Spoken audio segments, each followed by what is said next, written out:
श्रीराम समर्थ.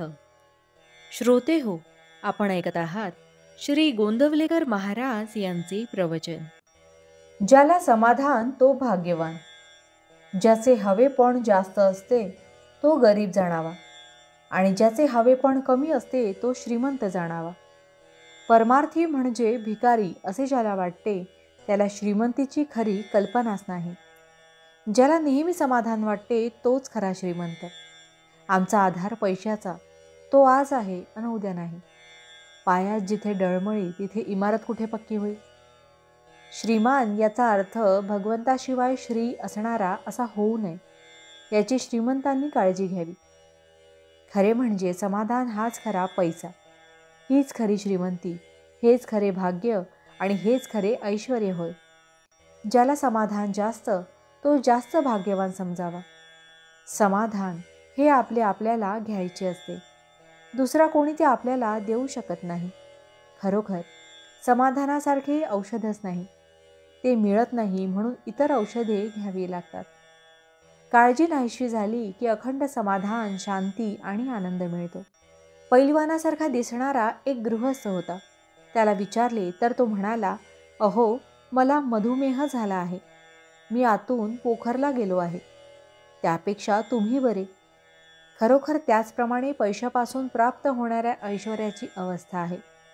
फक्त भगवंताच्या निष्ठेमध्ये समाधान आहे. ते राजवाड्यामध्ये नाहीच नाही, पण ते झोपडीमध्येही नसेल.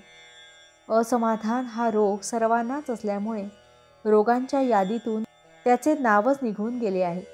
सध्या जगात पुष्कळ सुधारणा झालेल्या आहेत, पण त्यांनी माणसाला समाधान मिळालेले नाही. जीवन सुखी न होता मनाला जिच्यामुळे हुरहुर लागते ती सुधारणा कसली. व्यक्ती काय किंवा समाज काय यांची सुधारणा घडवून आणायला चित्त स्थिर झाले पाहिजे. चित्ताची ही स्थिरता धर्माशिवाय येणे शक्य नाही. हल्लीचे तत्त्वज्ञान नुसते अभ्यासी आहे, अनुभवाचे नाही, म्हणून त्याने खरे समाधान लाभणार नाही. खरोखर प्रत्येक जीवाला भगवंताची तळमळ लागली पाहिजे. भगवंताशिवाय जो राहतो त्याला सुखदुःख येते, आणि सुख म्हणजे तरी काय, दुःखाची कमतरता ते सुख. राजापासून रंकापर्यंत प्रत्येकाला काहीतरी मिळावेसे वाटते, म्हणजे प्रत्येकाला काहीतरी कमी आहे. पण कुणी असा विचार करीत नाही की जे आज कमी आहे ते पूर्वी आपल्याजवळ असताना तरी आपण सुखी होतो का. याचे उत्तर नाही असेच मिळते. ताजी जिलेबी कल्पनेने खाण्यापेक्षा शिळा जिलेबीचा तुकडा प्रत्यक्ष खाण्यामध्ये जास्त समाधान आहे. बुद्धीचा आनंद हा उपाधीचा आणि कल्पनेचा आनंद आहे. भगवंताचा आनंद हा उपाधिरहित आहे. हा आनंद मिळवायला भगवंताला शरण जाऊन त्याच्या नामात राहणे हा एकच उपाय आहे. भावार्थ, नामस्मरणाच्या योगाने आनंदाचा आणि समाधानाचा लाभ सहजी होतो, यात शंकाच नाही. जानकी जीवन स्मरण जय जय राम. महारुद्र हनुमान की जय. समर्थ रामदास स्वामी महाराज की जय. सब संतन की जय.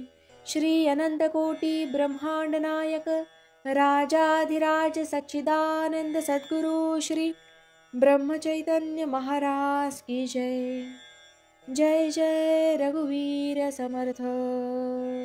आता आपण 13 वेळा नामस्मरण करूया. श्रीराम जय राम जय जय राम. श्रीराम जय राम जय जय राम. श्रीराम जय राम जय जय राम. श्रीराम जय राम जय जय राम.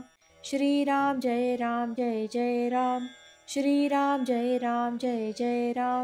श्रीराम जय राम जय जय राम. श्रीराम जय राम जय जय राम. श्रीराम जय राम जय जय राम. श्रीराम जय राम जय जय राम. श्रीराम जय राम जय जय राम. श्रीराम जय राम जय जय राम. श्रीराम जय राम जय जय राम. जय श्रीराम.